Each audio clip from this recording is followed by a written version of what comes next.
Group Session 21, Meaning and Self-Expression.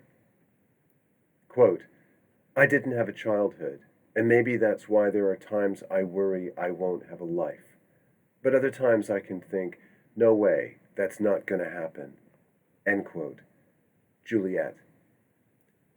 Quote, there is only one thing that I dread, not to be worthy of my sufferings. End quote. Fyodor Dostoevsky. Some models of therapy or personal development do not give much attention to the question of meaning. Our view is that meaning and the related issue of self-expression is of great importance in overcoming the effects of childhood trauma. We do not see this discussion as a diversion or philosophical indulgence. However, we wish to acknowledge that our discussion of meaning does not represent facts or the product of scientific research. There are no techniques or strategies here, but there are ideas you may be able to identify with, the voices of others who experienced childhood harm, and opportunities for self-reflection. What is meant by meaning?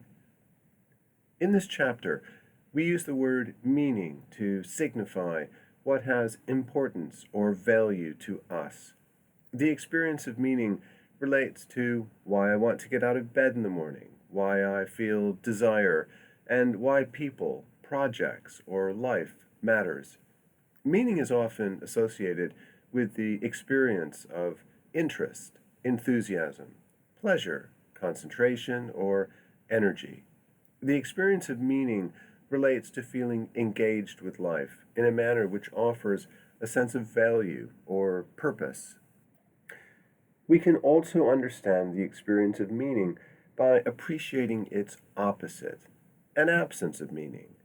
There are perhaps a number of feelings associated with the absence of meaning, such as despair, despondency, anguish, or hopelessness. An absence of meaning can also be experienced as a feeling of alienation or being cut off from others' existence or even oneself. The experience of depression is certainly quite troubling for many people who experienced childhood harm, and we should not discount how disturbing depression can be. But it's possible to overlook how depression coincides with the absence of meaning. Depression is about more than problematic brain chemistry.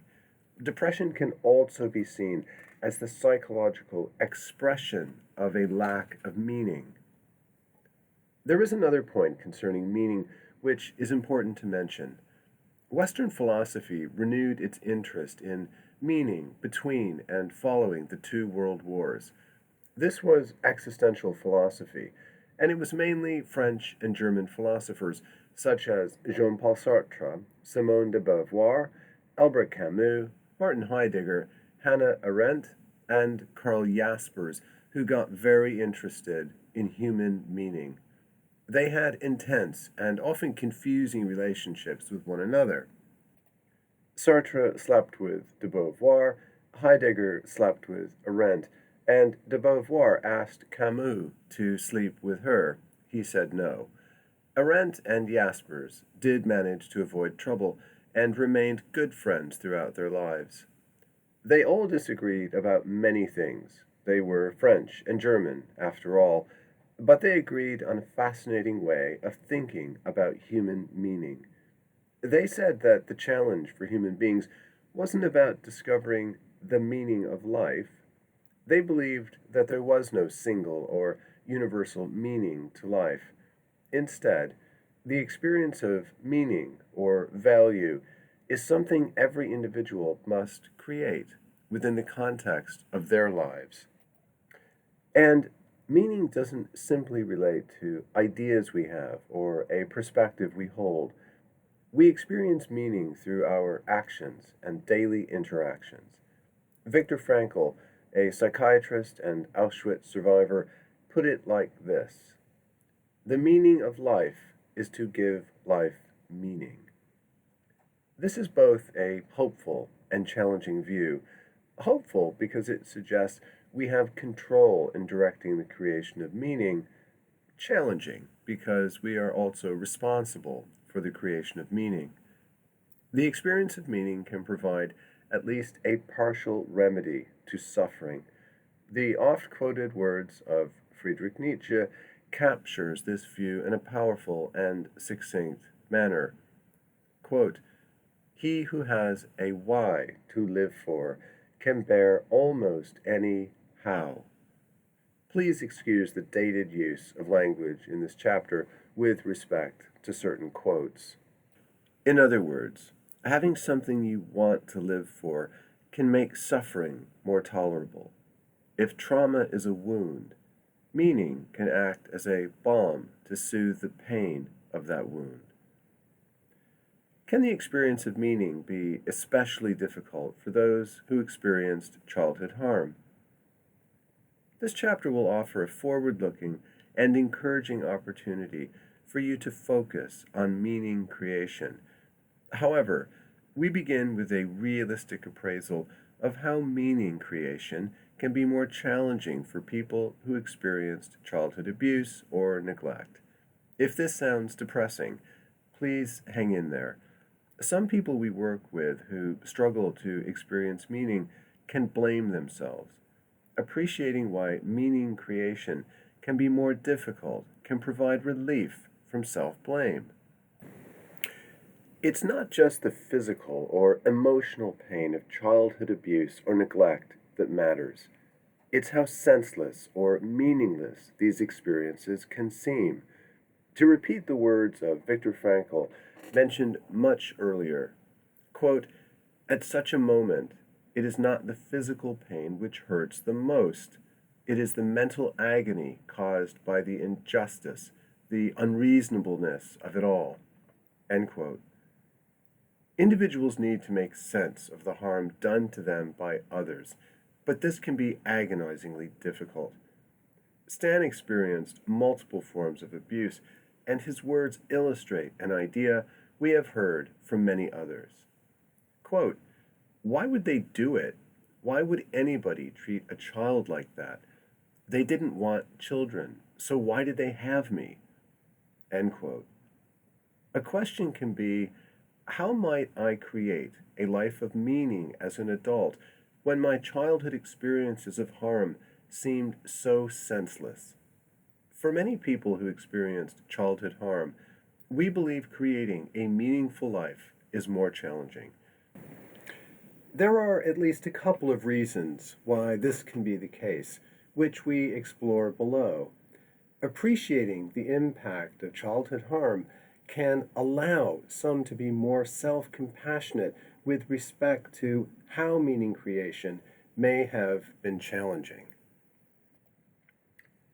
1. Learning brain, survival brain, and meaning. In a sense, we have two brains. In a previous chapter, we talked about how the fight or flight pathway, sympathetic nervous system, is responsible for responding to threats through activating defenses. The shutdown pathway, or dorsal vagal system, responds to threats by collapsing. Together, we can refer to these two systems as the survival brain.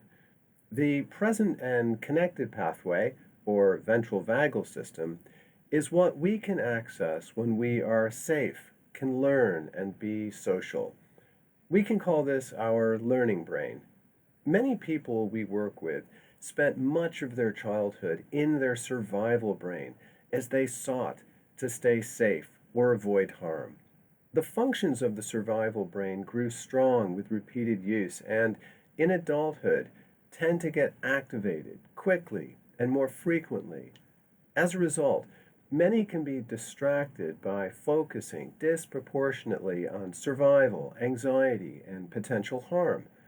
Creating a life with meaning relies on feeling safe and social. If you are frightened, either by events in your life or by your internal emotional world, how can you focus on creating meaning? In a state of fear or anger, how can you focus on personal projects, personal learning, developing rewarding relationships, educational or occupational development, or any of the almost unlimited ways people create meaning.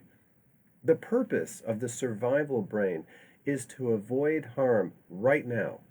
To create meaning, we need access to the calm, reflective, and future oriented learning brain. This can be more challenging for those who experienced childhood abuse and neglect. 2. Self agency and meaning.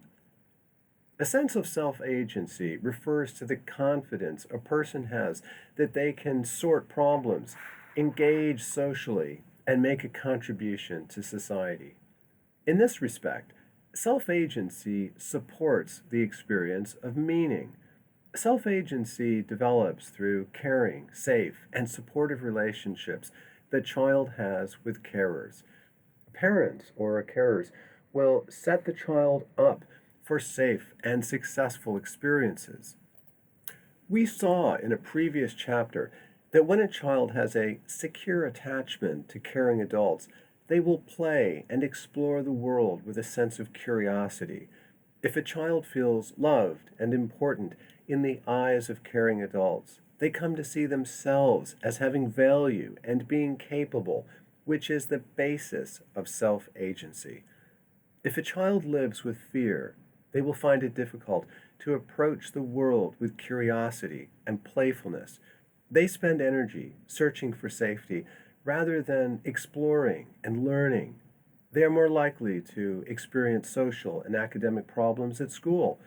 Without feeling truly loved and valued at home, developing a sense of self agency is very difficult. Feeling loved, important, and successful is the antidote to exploitation as the child grows older. Without self agency, we know that those, especially boys, who experienced childhood trauma are more likely to act out and get drawn into groups with radicalized ideologies or gangs involved with criminal behavior. They give up that sense of agency they might have to leaders willing to tell them what to do. Lacking self agency, young women may be more likely to act in through self harm, eating disorders, etc. With a sense of self agency, we are confident in solving problems, creating relationships, and being productive, all of which are the wellspring of meaning. Without the childhood experience of safety and love, self agency, and therefore meaning, become much harder to get a hold of. Can there be meaning in suffering? It can be difficult to imagine that experiences of childhood harm have any point beyond confusion, fear, or loneliness. Suffering, at the time it is occurring, often seems to have no meaning. However, over time, some people have been able to create meaning in ways which seem related to past trauma. They may see, for example, that there are certain positive aspects of who they have become which are in some way connected to the harmful experiences they encountered. They may be creative or express themselves as a way of responding to or working with trauma. While it can be important for certain people to honor or value something which was a product of awful experiences, it's also essential to be careful with our use of language. Just because certain positives may have eventually come from past harm, this is not suggesting that the trauma was okay or justified. It in no way exonerates anyone who caused harm or gives these people power. It does not excuse or rationalize abusive behavior. It is also important to say that while we have worked with people who have eventually been able to see positive aspects of personality or self expression which relate to past trauma, there are also people for whom this is not the case. Their experience can be that past traumatic experience was simply hurtful, compromised their development and caused problems. If this was your experience, this needs recognizing and respecting too. However, below are examples from a small selection of people we have worked with who have been able to connect certain valued aspects of personality or self expression with past harm. Marianne was physically and emotionally abused by her parents. Quote, "If things could be different, I would never want to go through it again. I was scared a lot of the time, and there was never anyone I could talk to. But what happened has made me very aware of right and wrong. I've got this moral compass that I trust, and people will often come to me for advice because I can be really clear about the right way to handle things." End quote. Michelle had been abandoned by her mother and was abused and neglected by her stepmother. Quote, "Because of what happened to me, I know that I am very sensitive to other people's pain. I can sense it, even in people I meet for the first time. I feel a lot of empathy for anyone who has been hurt, and I end up being like a counselor to a lot of my friends and family because of that." End quote. Tom grew up in a family where violence was the norm, and he was on the receiving end of it as much as anybody. As an adult, he took up canvas painting, and he could make a connection between past trauma and creativity. Quote, "I guess my paintings are pretty dark, but it's been a way of exploring what happened to me and channeling my anger. There are people who can definitely relate to them, and maybe my paintings help others in some way. It's also the best way I know to pay the bills." End quote. Sally experienced multiple forms of abuse which occurred throughout childhood. Her experiences eventually led her to a career which is important to her. Quote, "When I was an office receptionist, staff and clients would come to me with their problems. I think that because of what happened to me, I can relate to the problems people have. One day I just thought, I'm good at this. I need to get qualified. So that's how I became a social worker." End quote. Whether people can create meaning out of past trauma varies greatly, but it does seem possible for some. Viktor Frankl even suggests that suffering may be a requirement for some forms of self expression or creativity. Quote, "What is to give light must endure burning." End quote. Exercise 1. Think about the person you have become today. Think about what you see as strengths or positive qualities. Is there anything positive about you today related to the past harm you experienced? Are you, in some manner, a more capable or more complete person because of what you went through? Please pause the audio and complete exercise 1 in the guidebook. Reconnecting to meaning in early childhood. Most young children are wired to find almost everything about life meaningful, interesting, or stimulating. What many adults will view as mundane, children find fascinating. And most young children start out with a natural need for self-expression. Robert Fulghum tells an amusing story which vividly illustrates the above points. He had been teaching art at different schools in Tuba, Utah. Yes, that's the city's actual name. In the morning, he was working with a group of 5-year-olds and asked, "Who can draw?" Every child immediately raised their hand. Later that day, he worked with a group of teenagers at a secondary school. Again, he asked, "Who can draw?" Only one student raised their hand. Later, he reflected, how is it that all those kids forgot how to draw? So, it is probably normal for most adults to lose some of the confident self expression of childhood. But many people who experienced Childhood harm had these qualities squashed early on through abusive and neglectful experiences. So when an individual says things like, I didn't have a childhood, or my childhood got taken from me, they are referring indirectly to the loss of meaningful exploration, creative play, and self expression. However, childhood exploration and self expression are so strong that most people can recall experiences of excitement and enthusiasm they nevertheless experienced during childhood.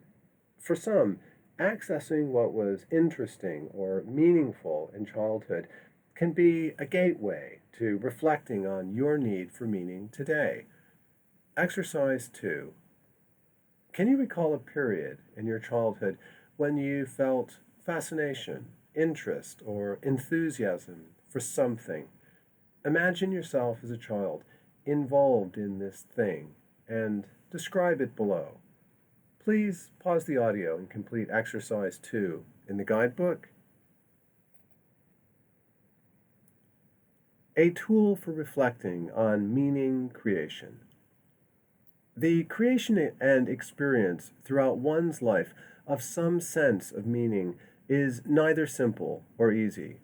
However, Viktor Frankl put a realistic and yet positive spin on this idea when he wrote, quote, "What man actually needs is not a tensionless state, but rather the striving and struggling for some goal worthy of him." End quote. The final section of this chapter allows you to reflect on meaning creation. We are sure that this is something you have spent time working on long before you came to this program, and we hope this does not come across as patronizing. What follows is an opportunity to build on your previous work. There is no single method for reflecting on how meaning can be experienced, but we offer a model below that suggests 3 ways to consider the experience of meaning. You may wish to keep in mind the way we described meaning previously. The experience of meaning relates to feeling engaged with life in a manner which offers a sense of value, purpose, or richness. There are at least 3 ways meaning can be experienced. 1. Through helping or caring roles. 2. Through self-expression or self-development. And 3. Through strong personal interests or aesthetic experiences. 1. Helping or caring roles. Built into most of us seems to be a need for altruism. We take pleasure in helping, caring for, or assisting others. There is no end to the ways altruism can express itself within relationships. The role of parent, friend, coach, carer, teacher, etc. Almost every work or volunteer role has an element of helping. Sarah experienced severe childhood neglect. She was a single parent, but took pride in being a good mom to her 2 children. Her role as mom gave her a clear sense of meaning. Quote, "I know I'm not a perfect mom, but I love my kids in a way that didn't happen for me. I won't let anything happen to them." End quote.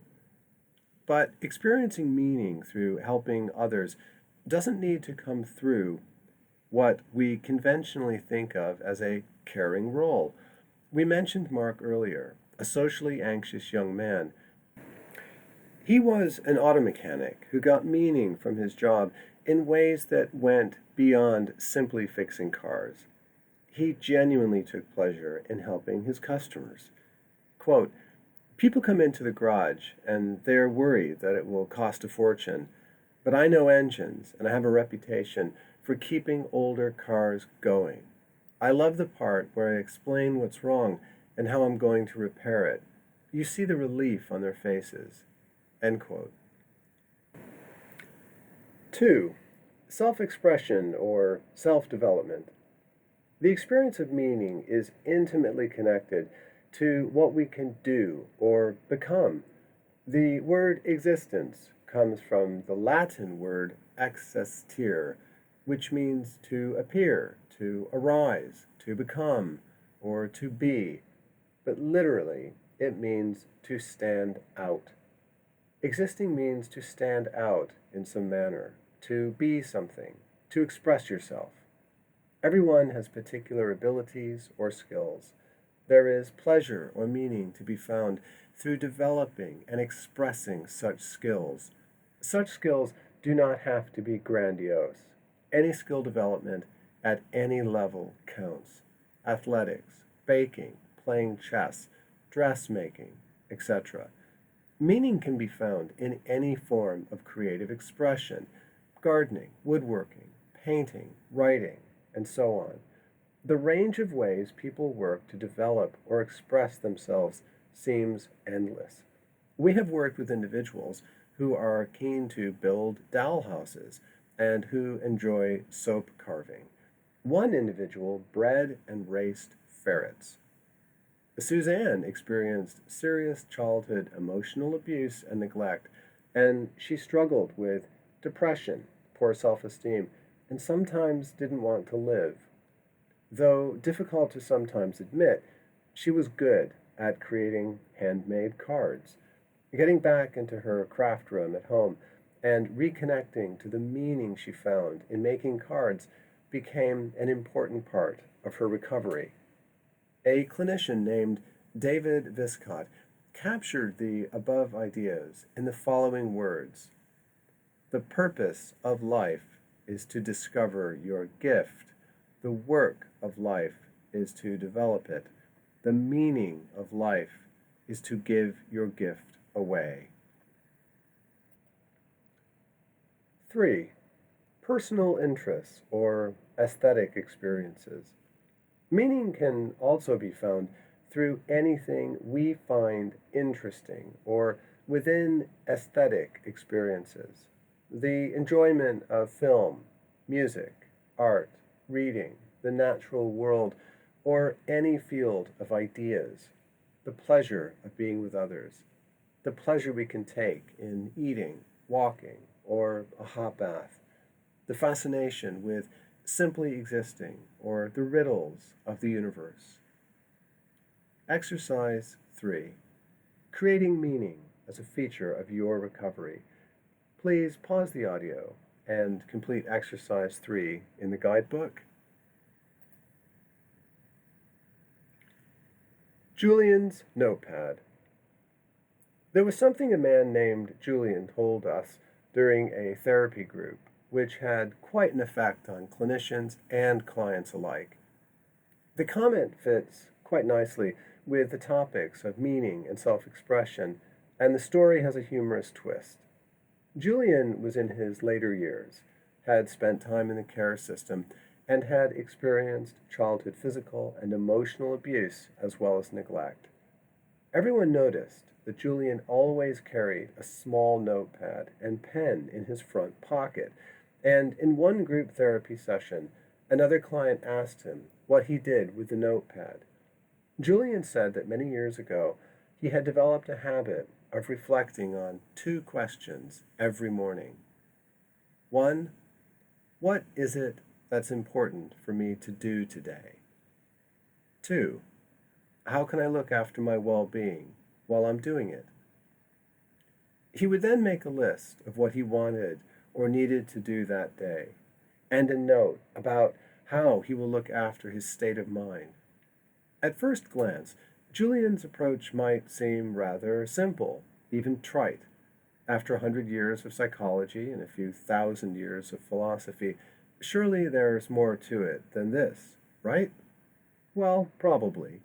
And yet, the two questions Julian asked himself, and the way they helped him organize his day, well, they seem to capture something quite essential.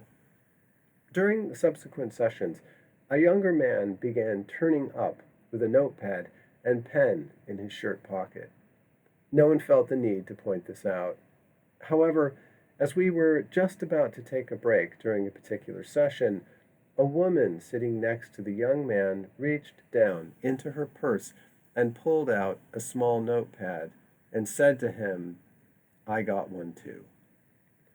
While we are certainly not suggesting that everyone start carrying notepads around with them, we thought Julian's insight was worth sharing.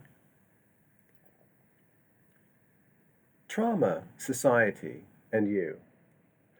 If there is something that 140 years of psychology has taught us about trauma, it's the importance of being able to remember and talk to others about what happened.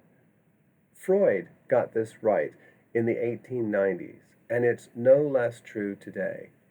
Finding safe relationships and spaces to talk about what happened can encourage self expression and meaning.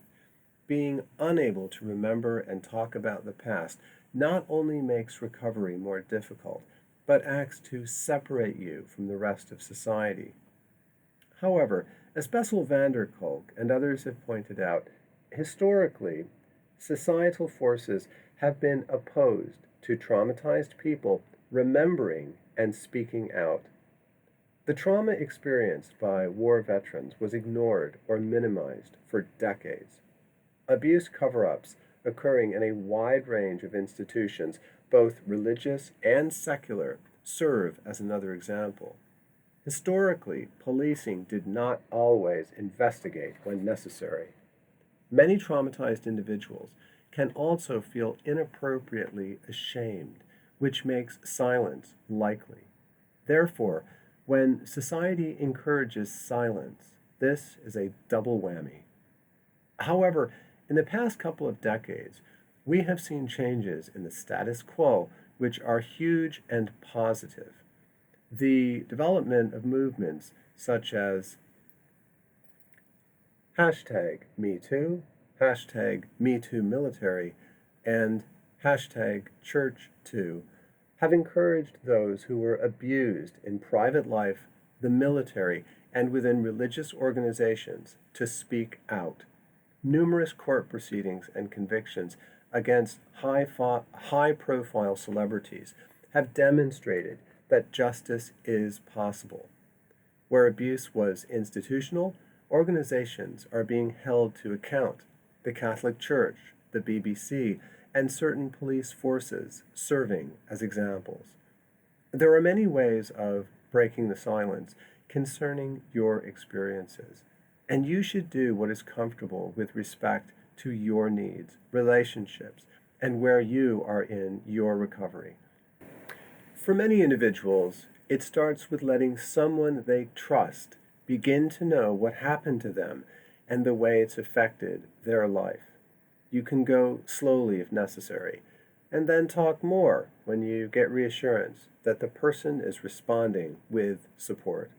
Even people who care and want to help may need your advice on how you need them to respond. It can be helpful to let them know. Society is probably more trauma aware today than ever before in history, although there is a long way to go. A trauma-aware society is one in which the general public understands that there are individuals they will come across who experienced trauma. It's not about walking on eggshells, but about a reasonable sensitivity within public life and the workplace. Doctors, teachers, police, dentists, salespeople, work persons coming into your home, etc., should all be aware that on any day of the week they may be helping someone who experienced trauma. In a trauma-aware workplace, staff are provided information about the effects of trauma and how a general sensitivity, while probably a good thing for everyone, can be especially helpful for those affected by trauma. If a professional or a member of the public is not acting in a trauma-aware manner, there can be times when it makes sense to provide feedback. You are not being a trauma missionary. You are just raising awareness in a way which is necessary. Barbara experienced physical and emotional abuse throughout childhood, and her encounter with an optician is an excellent example of self-expression and how we can help society become more trauma aware. Quote, I'd never been seen by this optometrist. He was friendly, but he spoke with this loud voice and he moved quite quickly, even when he was working very close to me. I would just jump every time he spoke or moved. I said to him, I need to mention something. You seem friendly and like you know your job, but when I was younger, I had some bad experiences, and so I'm kind of sensitive when people talk in louder voices or move very quickly. He understood immediately, apologized, and changed his approach. Talking to a professional in this manner might seem unthinkable, but you are entitled to do it if needed. If a professional takes offense or acts defensively, you probably need to see someone else. The idea of making allegations against a perpetrator of historical trauma can be the most challenging and complex question for some. Whether an individual comes forward with allegations to the authorities is a very personal decision. Sometimes it's not possible, such as in cases where the perpetrator is deceased. Sometimes an individual simply does not see this as a necessary part of their recovery work. However, we have worked with many individuals who brought allegations forward.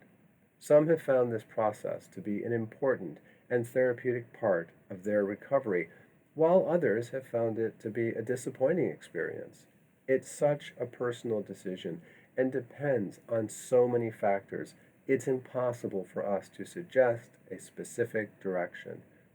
If you are considering making allegations, we recommend getting professional advice.